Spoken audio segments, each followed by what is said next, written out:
విడాకులు తీసుకోవడానికి అహల్య గౌతమ్ ఇద్దరు కూడా సరైన కారణాలు చెప్పలేకపోవడంతో అప్పుడు జడ్జి గారు మీరిద్దరూ సరైన కారణాలు చెప్పలేకపోవడం వల్ల వచ్చే నెల వరకు మీ విడాకుల్ని వాయిదా వేయడం జరుగుతుందని చెప్పి అంటూ ఉంటారు. ఇక దాంతో యామినికి అదితికి వల్లి మండిపోతూ ఉంటుంది. కోర్టుల నుండి బయటకు వచ్చిన తర్వాత యామిని గౌతమ్ మీద అహల్య మీద మండిపడుతూ ఏంటిది, మీరు ఇలాంటిదేదో చేస్తారని ముందుగానే ఊహించాను.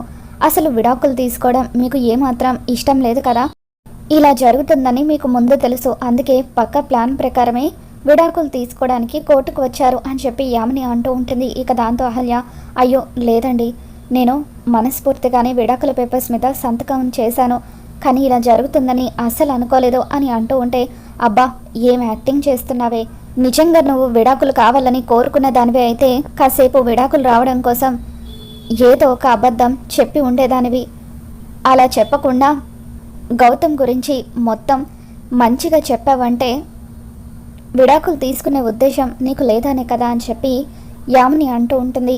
దయచేసి నన్ను క్షమించండి, పొరపాటున కూడా నేను గౌతమ్ గారి గురించి అబద్ధం చెప్పలేను, ఎందుకంటే ఆయన మచ్చలేని మనిషి, ఆయన వ్యక్తిత్వం చాలా గొప్పది, కళలో కూడా నేను ఆయన వ్యక్తిత్వం మీద మచ్చ వేయలేను అని చెప్పి అహల్య అంటూ ఉంటుంది.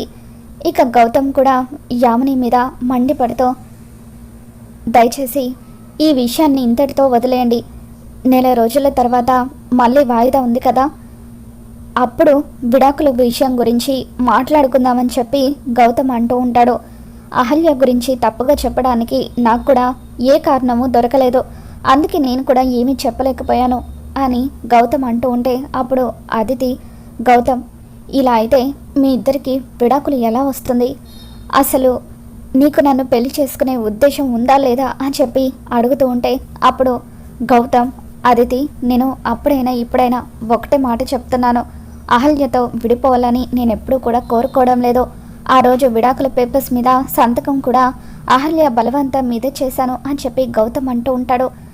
ఇక ఈ విషయాన్ని ఇంతటితో వదిలేసేయండి అని చెప్పి గౌతమ్ అహల్యను తీసుకుని ఇంటికి వెళ్ళిపోవడంతో అప్పుడు అదితి ఏంటి మమ్మీ ఇది, అసలు గౌతమ్ ప్రవర్తన ఏమీ అర్థం కావట్లేదు అని అంటూ ఉంటే అప్పుడు యామిని అదితి నెల రోజుల టైం ఉంది కదా, ఈ నెల రోజుల్లో వాళ్ళను విడాకులు తీసుకునేలాగా ఎలా ఫోర్స్ చేస్తానో చూడు, శ్రావ్య అస్త్రాన్ని ఉపయోగించి వాళ్ళకు చుక్కలు చూపిస్తాను అని చెప్పి యామిని అంటూ ఉంటుంది.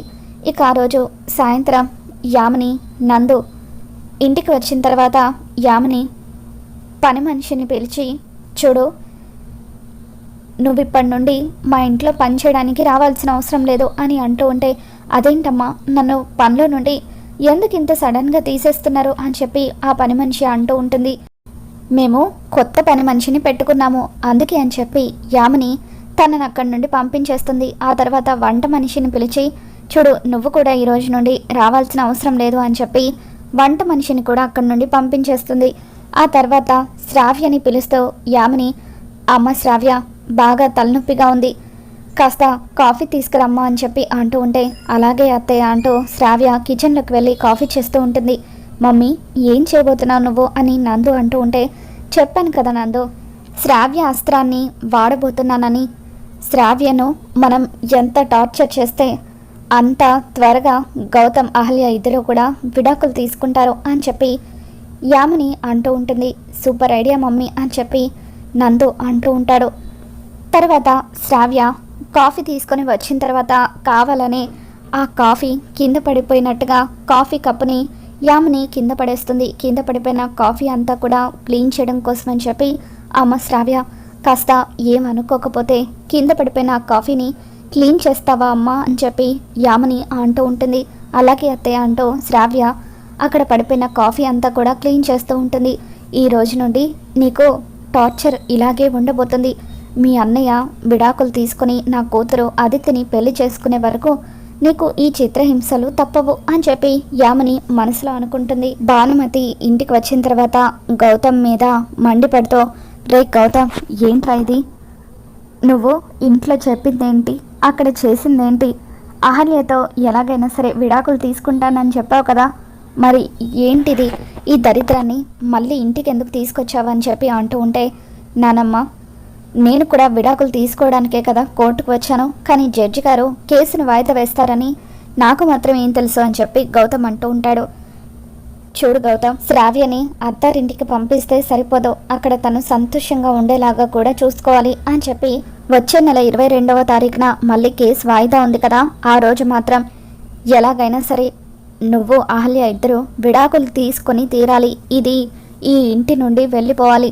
అలా కాకుండా నువ్వు మళ్ళీ ఈ దరిద్రాన్ని ఇంటికి తీసుకువస్తే అతిథికి అన్యాయం జరిగితే నేను అస్సలు ఊరుకోను. దీన్ని నిర్దాక్షిణంగా ఇంట్లో నుండి మెడ పట్టుకొని నేనే గెంటేస్తాను అని చెప్పి భానుమతి అంటూ ఉంటే అహల్య ఎంతగానో బాధపడుతూ ఉంటుంది. బామ్మ మాటలు మీరేం పట్టించుకోకుండా అహల్య గారు అని చెప్పి గౌతమ్ అంటూ ఉంటాడు.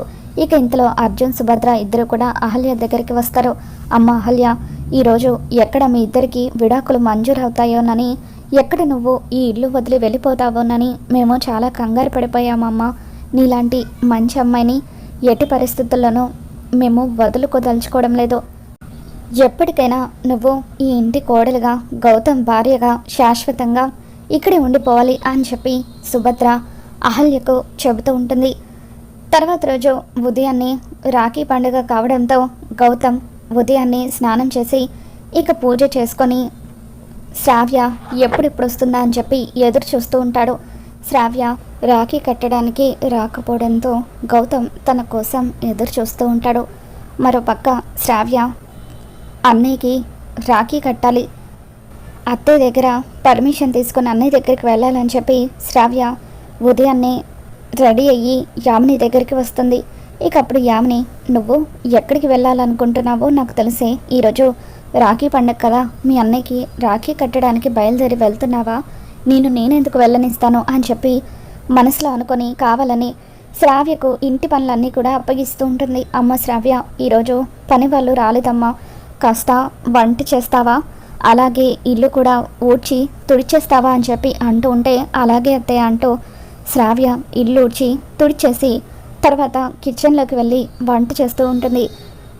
శ్రావ్య రాఖీ కట్టడానికి రాకపోవడంతో అప్పుడు గౌతమ్, ఇదేంటి శ్రావ్య నిన్న ఫోన్ చేసినప్పుడు ఉదయాన్నే వస్తానని చెప్పింది, ఇప్పటి వరకు రాలేదేంటి అని చెప్పి గౌతమ్ అంటూ ఉంటే, తను రాకపోతే ఏంటి గౌతమ్ గారు, మీరే వెళ్ళి రాఖీ కట్టించుకొని రండి, తను రాలేని పరిస్థితుల్లో ఉందేమో అని చెప్పి అహల్య అంటూ ఉంటే, అవును అహల్య గారు, మీరు చెప్పింది కూడా కరెక్టే అని చెప్పి గౌతమ్ యామిని ఇంటికి వస్తాడు.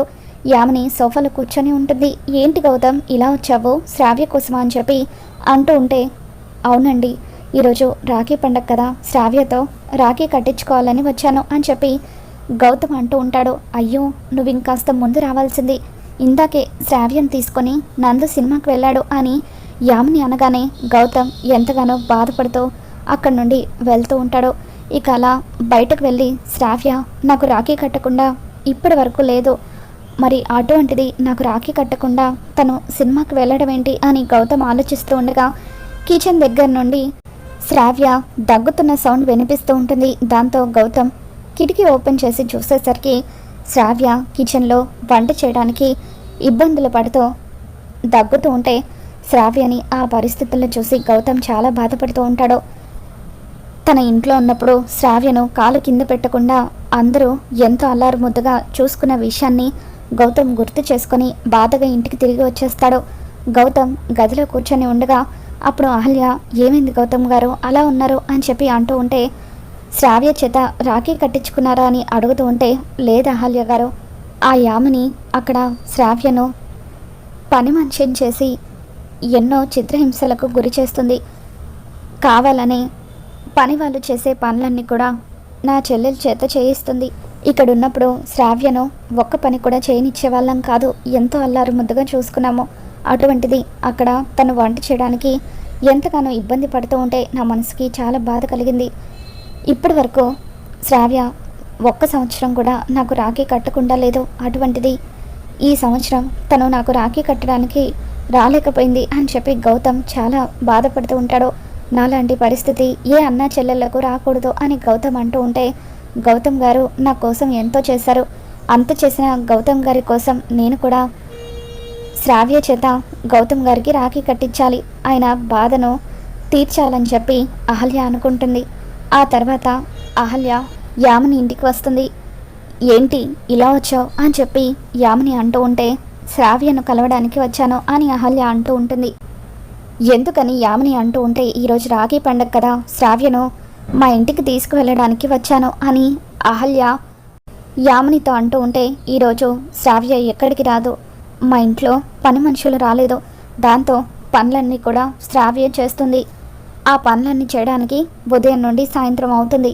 తను మీ ఇంటికి వచ్చేస్తే ఆ పనులు ఎవరు చేస్తారు అని చెప్పి యామిని అంటూ ఉంటుంది. ఇక దాంతో అహల్య, అవన్నీ నేను చేస్తానండి, పనులన్నీ పూర్తి చేశాక శ్రావ్యను తీసుకుని వెళ్తాను అని చెప్పి అహల్య కిచెన్లో ఉన్న శ్రావ్య దగ్గరికి వచ్చి, శ్రావ్య నువ్వు తప్పుకో, ఈ పనులన్నీ నేను చేస్తాను అని చెప్పి శ్రావ్యని ఒక చోట కూర్చోబెట్టి అహల్య చకచక వంటలన్నీ కూడా చేసేస్తుంది. వంటలన్నీ చేసి డైనింగ్ టేబుల్ దగ్గర సర్దేసి, ఏమండి పనులన్నీ కూడా అయిపోయాయి, ఇప్పుడు శ్రావ్యను తీసుకువెళ్తాను, ఒక 2 గంటల్లో పంపిస్తాను అని చెప్పి అహల్య అంటూ ఉంటే, అమ్మో ఇది మామూలుది కాదు, ఎంత చకచక పనులన్నీ చేసేసింది అని చెప్పి యామిని అనుకుంటుంది. ఆ తర్వాత అహల్య శ్రావ్యను ఇంటికి తీసుకొని వచ్చి గౌతమ్కి రాఖీ కట్టించడంతో గౌతమ్ చాలా హ్యాపీగా ఫీల్ అవుతాడు. ఇక శ్రావ్య తన కుటుంబంతో ఆ రోజంతా కూడా ఎంతో సంతోషంగా గడుపుతుంది.